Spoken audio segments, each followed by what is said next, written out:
Hello guys and welcome back to our channel. In today's video, we are going to guide you through the process to two-player split screen in your COD Black Ops 7.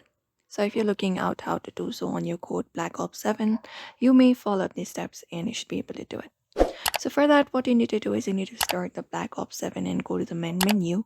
And from the main menu, you need to enter to a multiplayer mode or zombies.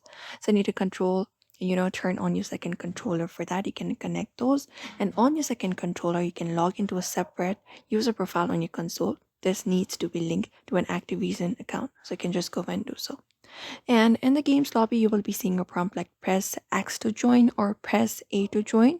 Near your name or your profile name, you can usually find it up in your bottom right left corner. At the top right corner, you can find it up. And once you do so, you can press the indicated button on the second controller to add the player. And once both of the players are in the lobby, you can start the match and the screen will split automatically. You can look out for the find a match option on your bottom left corner. You can select it up. And the thing you need to understand is split screen is available on PS5 and Xbox Series X, not on older consoles or PC.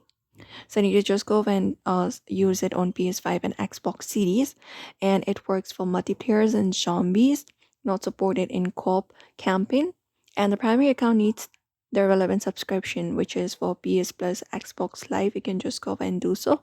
And on PS5, you might need to enable the console sharing offline play for the second user to access the online features.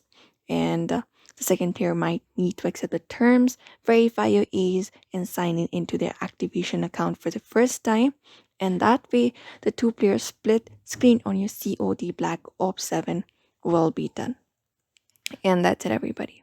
So we hope this video was helpful. You can just go over and look out for the limitations. There are certain limitations you need to follow up, and that will do so. So we hope this video was helpful. Give it a thumbs up and subscribe for more tips and tutorials.